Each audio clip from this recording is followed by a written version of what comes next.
Hello everyone! Welcome to your rationalization for your second quiz, which is on rheumatoid factors. From this point pa lang kasi, I would just like to congratulate everyone. No, hindi madali yung pinagdaanan natin sa ating scheduling. But sige lang, I hope for better days from here onwards. Okay, so this is your rationalization. Hindi na natin patatagalin. Let's move to our first question. And that is, which of the following methods is least likely to give a definitive result for the diagnosis of RA? So, alin daw dito yung hindi talaga magbibigay sa atin ng confidence to really release a diagnosis of rheumatoid arthritis? And the answer for that is the first one, and that is on the immunofluorescence testing for anti-nuclear antibodies. Guys, anti-nuclear antibodies kasi, although it is found in rheumatoid arthritis, take note, it is also found in a vast number of autoimmune diseases. Okay, it can be found in SLE, it can be found in Sjogren's, and so on and so forth. So it does not really give you that confidence that you need, okay, to really release a diagnosis ng rheumatoid arthritis. Unlike your rheumatoid factor, your anti-CCP, and your other tests that would really look for an antibody na na-attach sa IgG. So, sa lahat ng mga present dito na options, okay, the least likely na natutulong sa'yo na mag-diagnose ng RA is really your ANA or your anti-nuclear antibodies. Although it is not an incorrect way of going at it, no, na testing for rheumatoid arthritis, but still, you have other tests kasi to really help you start on the easier track. So, if the rheumatoid arthritis is really what the physician wanted to rule out or wants to really depict, usually hindi yan nagsa-start sila sa ANA. Usually diretso na sa screening tests that are really tailored, screening tests and other specific tests that are really tailored for rheumatoid arthritis. Okay, next, what is the endpoint for RF latex test? When you say endpoint, okay, what is the titer? Ano yung hinahanap natin? Syempre, that is the highest serum dilution that shows agglutination or none other than your titer. So, ibig sabihin, once in the initial testing, okay, doon sa undiluted serum, nag-positive ang pasyente mo, do you end there or do you stop the testing there? Of course not. Okay, because again, your latex agglutination testing is not only a qualitative test. When you say qualitative, ang result positive or negative, hindi lang siya qualitative, guys. It is also semi-quantitative in a sense that if nag-positive ang pasyente mo sa initial testing, when you say initial testing, undiluted serum, if nag-positive siya, you need to put the extra effort, mag-i-effort ka pa, okay, to provide a semi-quantitative result. Okay? Hindi kasi siya kagaya ng pag magne-negative ka, that's it. You can release the result, i-print mo, bigay mo sa pasyente mo, and that's it. Okay, if nag-positive ka, kailangan ka pang mag-provide ng numerical value, okay, depicting gaano siya ka-positive in a patient.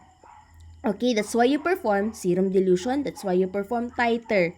Okay, that's why kailan ka hihinto. Okay, kailan mo nalaman kung sapat na.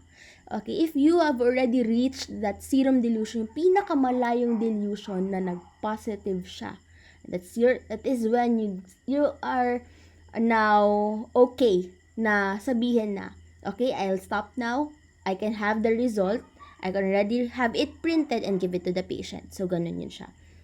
Okay. Which of the following is used in rapid slide tests for the detection of rheumatoid factors? So, ano yung ginamit natin doon? Ano yung antigen natin sa ating test? Okay, it's none other than the IgG molecule, which is the FC portion of it. Okay, yung region na FC. Yun yung ating antigen for your RF latex slide test. Alright. A patient with joint swelling. So, this is a case. And pain tested negative for serum RF by both latex agglutination and ELISA methods. Now the question is, what alternative test would help establish a diagnosis of RA in this patient? Okay, guys, saan ba dito yung pinaka mas specific and much more reliable in detecting rheumatoid arthritis? Okay, it's none other than your antibodies against cyclic citrullinated or citrulinated peptide, your anti-CCP. Okay, again, kasi guys, your anti-CCP, these are autoantibodies. These are antibodies that are present in patients with rheumatoid arthritis that do not necessarily produce rheumatoid factor in their body. Guys, kasi ganito, not all patients, ulitin ko lang ha yung sinabi ko sa lecture, not all patients with rheumatoid arthritis produce rheumatoid factor antibodies. Okay. Consequently, not all patients who produce rheumatoid factor antibodies are considered to be diagnosed with rheumatoid arthritis. Kasi guys, your rheumatoid factor, your autoantibodies na rheumatoid factor, usually, initially doon sa early stage ng disease, hindi nyo sila makikita. Your rheumatoid factor usually becomes it is produced in 80 to 90% of cases once the rheumatoid arthritis, yung sakit, has already reached at a really parang late stage na, or when the person is already producing yung clinical na mga signs. What do you mean, ma'am? When you say clinical signs, these are those mga traits that are readily observable in a patient with rheumatoid arthritis. Maklaro na gyud nimo ba na hala kaning pasyente na nino na adto siya rheumatoid arthritis kay iyang bones wala na nagkadimao, ana na gani. So, pag ganun na yung stage ng pasyente mo, tapos nag-test ka for rheumatoid factor, nag-positive, ay hindi ka na talaga mag-aanlinlangan na sabihin na rheumatoid arthritis dun siya. Okay, because then at that stage, your rheumatoid factor latex test is much more reliable na. Okay? So, if it's like this, if ganito yung case nyo, then anti-CCP is a good way to go. Okay, all of the following are necessary for RF latex testing except, okay, ang best answer for that is your plastic slide. So, you might ask, ma'am, so bawal pa may plastic? Ma'am, dapat glass lang jud. Of course not. We even make use of plastic slides sa lab. Pero, siya lang dito sa mga test, sa mga mga materials na to, ang hindi specific o hindi na specify. Kailangan kasi, important kasi kung anong kulay. Again, your latex particles appear white. So, kailangan natin, kahit na hindi yan glass guys, kahit plastic yan, basta kailangan natin na black background. Okay? Black background for us to really observe the agglutination. Or if ever it will happen, we need to have a black background for us to really observe the agglutination that will occur. Okay, so yun. That's what makes it wrong. Okay, that's what makes it not enough dito sa mga materials na presented. Okay, what is the type of agglutination utilized in RF testing? That is none other than your passive or your indirect testing. Okay, agglutination rather. So, parang recap lang sa lesson. What is again a direct? Okay, yung direct na agglutination, that is when you make use of antibodies na hindi nyo na kailangan pang i-modify for you to use them. Okay? Or these antigens, tama ba yung sinabi? These antigens na gagamitin mo sa testing, okay, these substances that you will make use, gagawin mong reagent sa test, hindi mo na siya kailangang i-modify pa, hindi mo na siya kailangang ipa-coat pa sa other particles. Okay, wala ka nang kailangang gawin. You just need to have them. And Kailangan mo lang ihalo mo lang siya with the serum and that's it. Okay. When you talk about passive or indirect agglutination kasi, the antigen that you would need as a reagent, they come as very small or sometimes hindi sila naturally found on the particle that you would need para maklaro mo ang agglutination. Ano yung particles ito na ito? Ulit ma'am, nalilito na kami. Ang particles ito, we're talking about the latex. Okay? These particles would allow the agglutination to be evident under the naked eye without the use of microscope. Okay. When you say passive or indirect agglutination kasi, kailangan mo pang i-assemble yung antigen mo sa surface ng particle. Okay? May kailangan pang assembly, may kailangan pang synthesis na pangyayari dyan. May kailangan ka pang gawin for you to come up with that antigen complex na gagamitin mo as reagent. Okay? Kasi yung antigen na yun na kailangan mo, hindi siya naturally developed on the surface of the particle. Assemble nyo pa. Inulit-ulit ko lang para malaman, magpasok talaga sa mind. So, yun yung ibig sabihin ng passive or indirect. Okay? So, that is the principle that we employ in the agglutination process for your rheumatoid factor. Okay, the following are risk factors for RA, except. What do you mean by risk factors again? These are traits. Okay, traits that are found in specific number of individuals that would render them susceptible or very prone to having rheumatoid arthritis. So, lahat ng yan are risk factors except for, of course, your autoimmune. Because autoimmune, that is not a risk factor, rather it is a definition. So, that would lead us to the next question. The following are definitions of RA, except. RA is autoimmune, okay, because it is an immunologic disorder that would confuse your immune system, okay, attacking your self-antigens. It is chronic because it is a disabling disease that could occur for a really long period of time or even for life. It is multisystemic because even though rheumatoid arthritis affects majorly joints in the body, it also has the capacity to affect other organ systems. So, yun yung definition ng RA nyo. So, ano hindi kasali? Your genetics. Alright, which of the following is a symptom common to RA? Now, if you do not you have not really mastered yung symptoms na sinabi on RA, you can answer this by means of elimination, guys. So, alam natin yung obesity, it's not a symptom, it is a risk factor, so that's out of the question. So, you're left with synovitis and the rashes. I'm pretty sure I did not mention rashes. Okay? If you've read about that on the books, please let me know. Pero, syempre, you're talking about rheumatoid arthritis here, arthritis talking about bones of joints. So, the best answer is synovitis. Okay, all of the following are usually affected, most of the time, affected by RA, except. So, RA, arthritis, bones, joints. So, lahat yan related sa joints, sa bones, except for intestinal lining. So, that is your answer. Okay, what is considered to be the initiator of the pathogenesis of RA? So, before rheumatoid arthritis really starts in the body of the patient, ano yung parang trigger? Okay? Ano yung nagbigay ng spark kay RA na mag-develop sa katawan ng tao?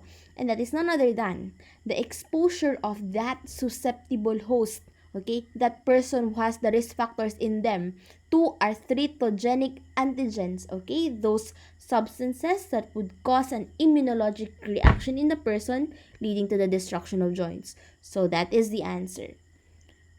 Okay, and what is the genetic marker yung sinabi ko that would consider to be the anomaly usually found in patients with RA? That is none other than your HLA-DR4. Now, quick tip lang guys ha.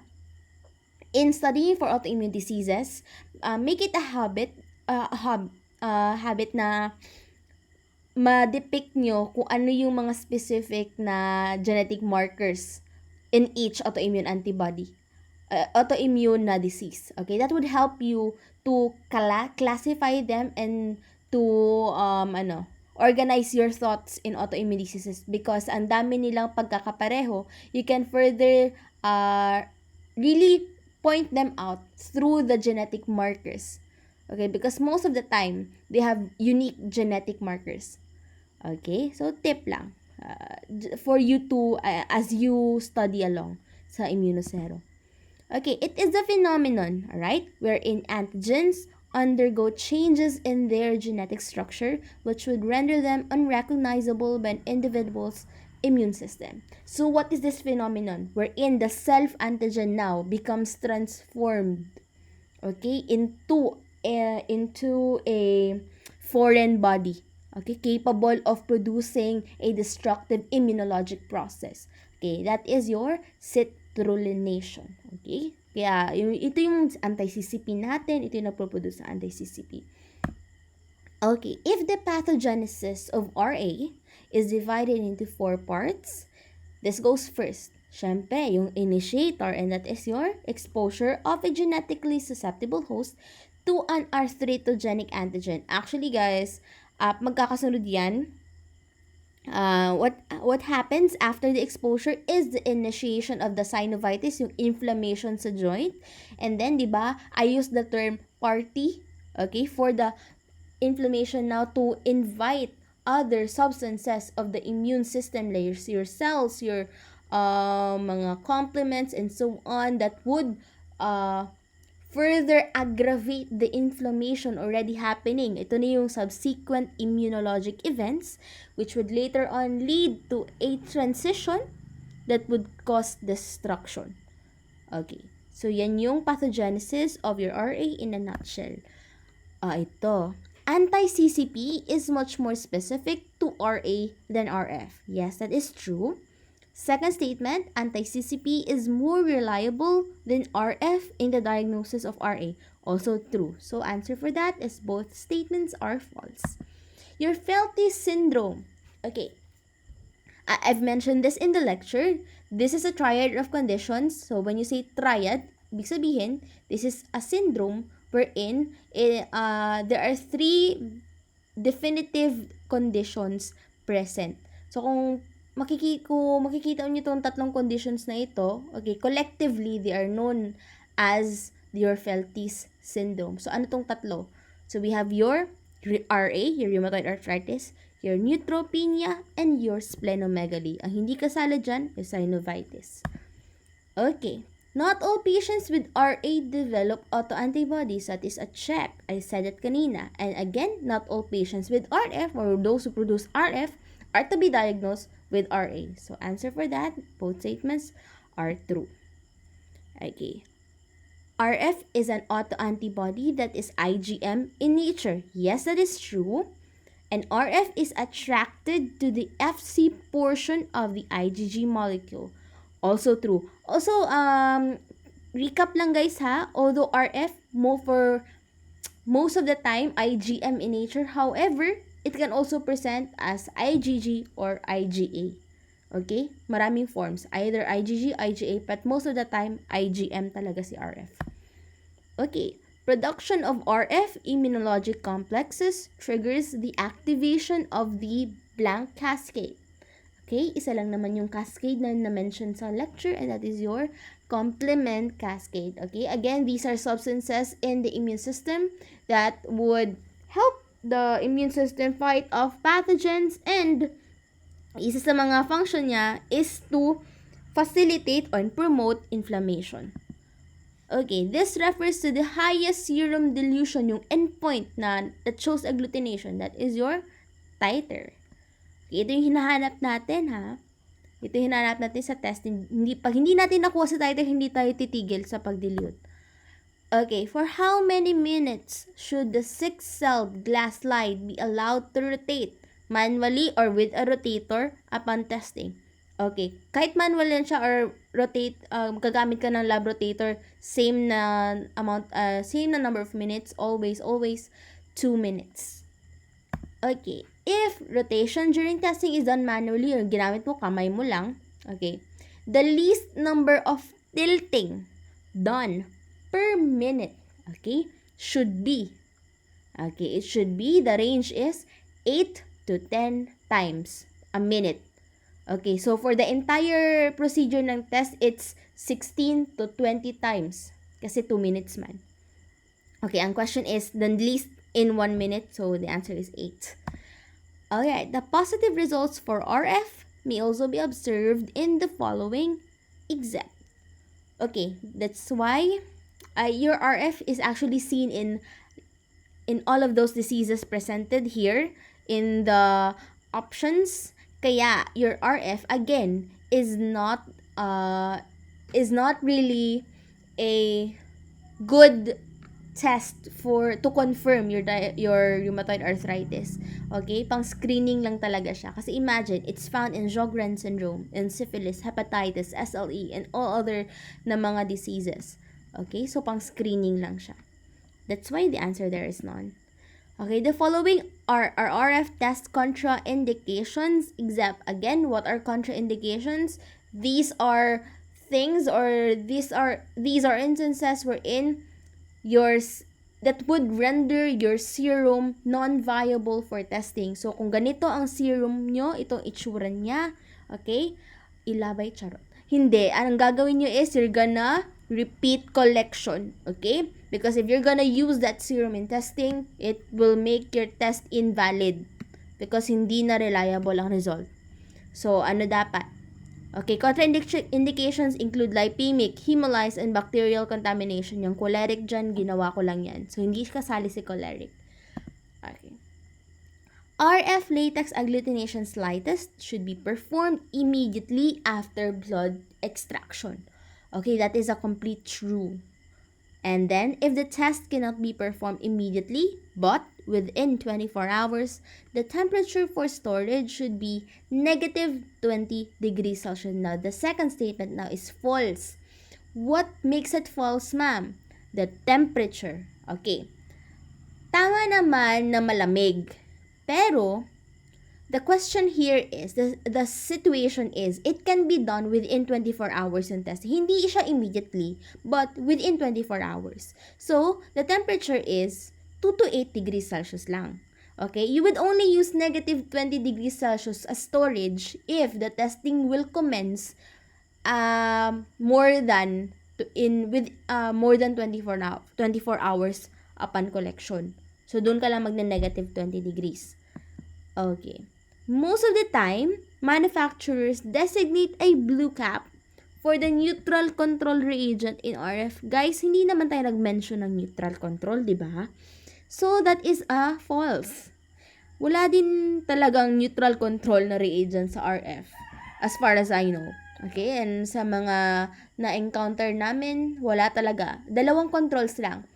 Okay? We have your positive control na red cap, your negative control na usually green cap, and then your latex reagent na white cap.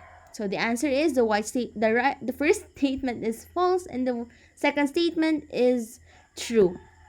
Okay, what is the conversion factor of RF latex agglutination slide test? Okay, what is that number that we will multiply to the titer for us to have the semi-quantitative result? Okay, for RF. Okay, that is your 12. Okay guys, ano ko lang ha, tawag niyan, reiterate ko lang, iba-iba ang conversion factor sa iba't ibang mga latex agglutination tests. For RF, we have 12. For ASO, we have 200. For CRP, we have 6. Again guys, these are the common conversion factors for each specific test. It can still change depende sa manufacturer. Okay, sa gumawa ng test. That's why it's really an imperative for you to read the package insert first and foremost before you perform testing. Kasi hindi nyo alam, baka iba yung conversion factor na pinrovide ni manufacturer. Now, anong gagawin namin sa conversion factor, ma'am? Ganito, I'll give you a situation ha para mas klaro. The patient comes in, magpapatest for RF. Conversion factor is 12. Initial testing, undiluted serum, nag-positive. Okay, we do not end there, right? Because that is just a qualitative result. Positive siya for RF. Kung positive siya, automatic magpo-perform ka na sa quantitative. Okay? Para kailangan mong malaman, kailangan mo ding i-state how positive siya. Gaano siya ka-positive? You need to give a numerical value. How do you do that? You perform serum dilution. So, initial, ano yung first na dilution sa cereal? 1:2. Okay. Nag-dilute ka ng 1:2, tinest mo, nilagyan mo ng latex agglutination, after 2 minutes, nag-positive pa rin. Do you stop there? Of course not, kasi positive pa siya. Kailangan mo makita yung highest dilution na nag-negative. Okay, the next dilution is 1:4. 1:4 na dilution, dinagdagan mo ng latex reagent, mix it up, after 2 minutes, nag-positive pa rin. Okay, do you stop there? Of course, hindi pa rin kasi kailangan mag-negative muna siya. Okay, ngayon, anong sunod na dilution? After 1:4, that is 1:8. That's serial dilution. Ngayon, sa 1:8, paglagay mo ng latex reagent, after 2 minutes, negative na. Okay, that is when you will end. Okay, dyan ka na titigil. Stop ka na ng testing. Now, ano yung i-multiply mo sa 12 ngayon na conversion factor? Is it 1:8? Of course not. Okay, that is not your titer. Kailangan mo lang umabot sa 1:8 na nag-negative siya kasi para malaman mo na yung 1:4, yun na pala yung titer nyo. Okay, you do not stop hanggang hindi kayo mag-negative sa dilution. Okay?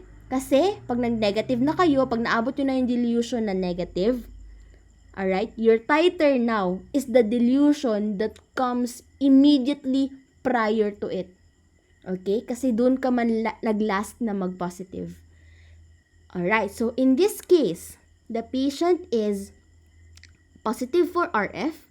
Ang kanyang titer is 1:4. Yun na ba yung ilalagay natin sa result form? Of course not. Imumultiply pa natin si 1:4 kay 12, which is the conversion factor of your RF latex agglutination test.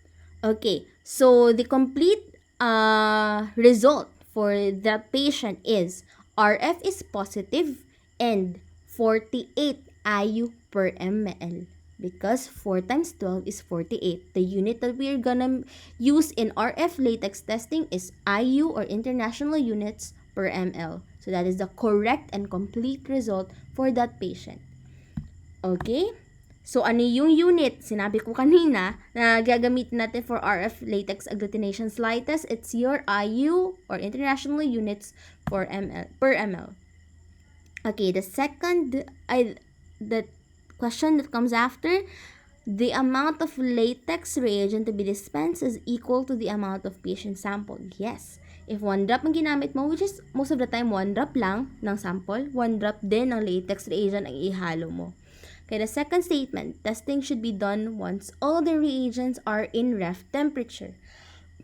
Okay guys, hindi kayo gagamit ng reagent na malamig pa.